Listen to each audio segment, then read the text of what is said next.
সুপ্রিয় দর্শক, আসসালামু আলাইকুম। ডাবল লিভস এগ্রোতে আপনাদেরকে স্বাগতম। আমার হাতে দেখতে পাচ্ছেন একটা পেঁপে গাছ। বুঝেই ফেলেছেন যে আমি হয়তো একটা পেঁপের প্রজেক্ট নিয়ে কথা বলবো। হ্যাঁ সুপ্রিয় দর্শক, ডাবল লিভস এগ্রোতে আমরা নতুন করে পেঁপের প্রজেক্ট শুরু করেছি। সো আজকের ভিডিওতে একটা পেঁপের প্রজেক্ট কীভাবে শুরু করতে হয়, কোন ধরনের জাত নির্বাচন করতে হয়, জমির প্রস্তুতিকরণ কীভাবে করতে হয়, কীভাবে সার প্রয়োগ করতে হয়, এরকম অনেক বিষয় আলোচনা থাকবে। আমাদের সাথেই থাকুন। তো এই পেঁপে বাগানটা শুরু করার আগে আমরা কয়েকজন বিশেষজ্ঞের কাছে গিয়েছি, যারা অনেক পরামর্শ দিয়েছেন আমাদেরকে। তো তাদের থেকে পরামর্শ নিয়ে দেন আমরা আমাদের মতো করে একটা মডেল দাঁড় করিয়েছি অল্প খরচে। তো এটাই আমরা বাস্তবায়ন করতে যাচ্ছি। তো এটা একটা সিরিজ ভিডিও হবে, আপনারা আপডেট পেতে থাকবেন একদম ফল ওঠা পর্যন্ত। তো প্রথমে আসা যাক যে এই পেঁপে বাগানে আমরা কোন জাত নির্বাচন করলাম। মূলত আমরা জাত নির্বাচন করেছি টপ লেডি। আমাদেরকে সাজেস্ট করেছে এটা, কারণ হচ্ছে এটা প্রতি একরে 35 থেকে প্রায় 40 টনের মতো আপনার ফলন দিয়ে থাকে। পাশাপাশি এটা সবজি এবং ফল হিসেবে নাকি খুব ভালো। যেহেতু আমি এখনও করি নাই, এই কারণে আমি নাকি শব্দটা ব্যবহার করেছি। সো এটা সবজি হিসেবে ভালো বিক্রি হয় এবং ফল হিসেবে ভালো বিক্রি হয়। তারপর আপনাকে নির্বাচন করতে হবে চারা নির্বাচন। চারা নির্বাচনের ক্ষেত্রে 35 থেকে 50 দিনের চারা নির্বাচন করা হচ্ছে সর্বোচ্চ ভালো। তো আমরা যখন কিনতে গিয়েছিলাম চারা, তখন আমরা আসলে এই বয়সে চারা পাইনি, আর ছোট বয়সে চারা পেয়েছি, কারণ চাহিদা অনেক বেশি ছিল। তো আমরা ওইটা নিয়ে এসে একটা ছায়ার মধ্যে রেখেছি ছত্রাকনাশক দিয়ে। যখন এটা 35 থেকে 40 দিন হয়েছে, তখন আমরা এটা রোপণ করেছি। চারা নির্বাচনের পর আপনাকে যেতে হবে জমি নির্বাচনে। জমি নির্বাচনের ক্ষেত্রে পেঁপে বাগানের ক্ষেত্রে অবশ্যই উঁচা জমি লাগবে, যেখানে পানি জমে থাকে না এবং রৌদ্র পড়ে মোটামুটি এরকম জমি, অর্থাৎ হাইল্যান্ড লাগবে, উঁচু জমি লাগবে। লো ল্যান্ডে যাওয়াই যাবে না, কারণ পেঁপে গাছের মধ্যে কিন্তু প্রচুর পরিমাণে গোড়ায় পানি জমলে বা পানি থাকলে পচন ধরে। সুতরাং জমি নির্বাচন করতে হবে উঁচা জমি। জমি নির্বাচনের পর এবার যেতে হবে আমাদের জমি প্রস্তুতিকরণে। জমি প্রস্তুতিকরণে আমরা মূলত আগে জমিটাকে পরিষ্কার করেছি একদম। করার পর এটার উপরে আমরা 16 শতক জায়গার মধ্যে আমরা 2 কেজি পরিমাণ ব্লিচিং ছিটিয়ে দিয়েছি, যাতে কোনো ছত্রাক বা কোনো রকমের ব্যাকটেরিয়া থাকলে নষ্ট হয়ে যায়। তার একদিন পরে আমরা এখানে প্রায় 500-600 কেজির মতো আমরা জৈব সার ছিটিয়ে দিয়েছি। তারপর জমিটাকে 2 থেকে 3 বার চাষ দিয়েছি, ফলে জমির উপরের মাটিগুলো খুব নরম হয়ে গেছে।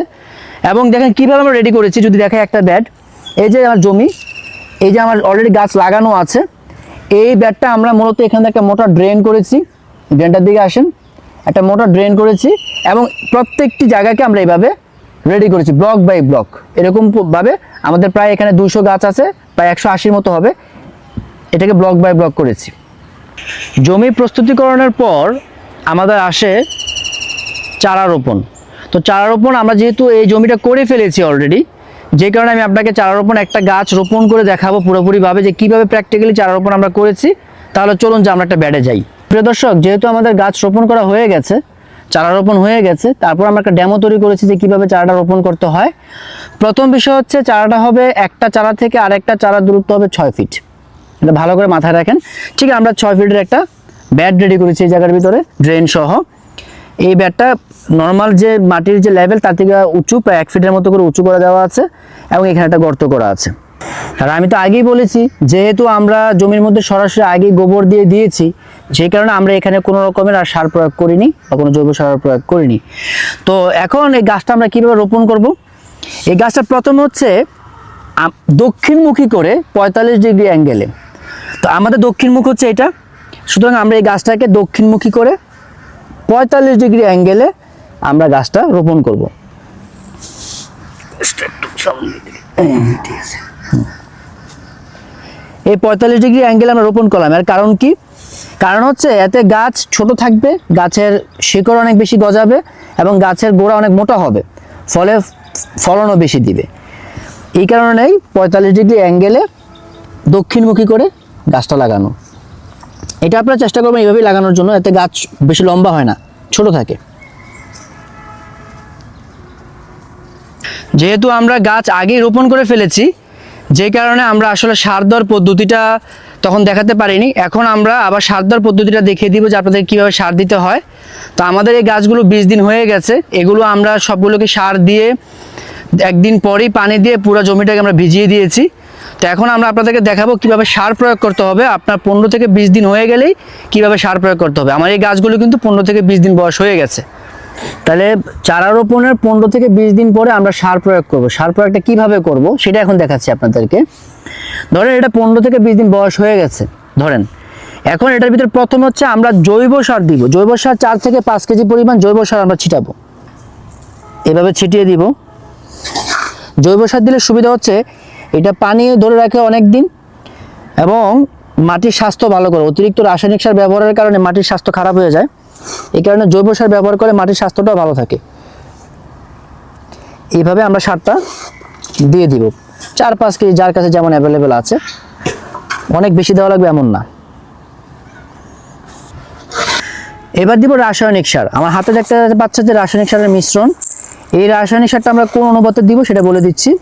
প্রথমত হচ্ছে আমরা এটাতে 20% দিয়েছি ইউরিয়া, 30% হচ্ছে টিএসপি এবং 20% হচ্ছে পটাশ, এই 70%, আর 10% হচ্ছে ম্যাগনেসিয়াম সালফেট, 10% হচ্ছে বোরন এবং 10% হচ্ছে দস্তা। এই 100% মিশ্রণ আমরা এখানে করেছি। মূলত এই গাছে আমরা 100 গ্রামের মতো দিব, 100 গ্রাম। আমি বারবারই বলি একটা কথা যে এক একটা এলাকার মাটির ধরন এক এক রকম, যে এলাকায় যেরকম মাটির ধরন সেই অনুযায়ী সার দিতে হবে। তো আমাদের এখানে একটু সারের পরিমাণ বেশি লাগে মূলত। সো 100 গ্রাম পরিমাণ আমরা এখানে দিব। কিভাবে দিব? আমার এক মুষ্টি এবং অল্প কিছু, তারপরে অল্প কিছু 100 গ্রাম হয়ে যায়। তো আমি এই গাছের চতুর্দিকে এইভাবে ছিটিয়ে দিব, এইভাবে।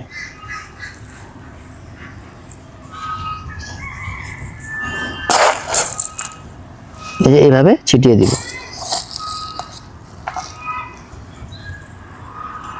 দেওয়ার পর আমি মাটিটাকে এটার উপরে দিয়ে দিব।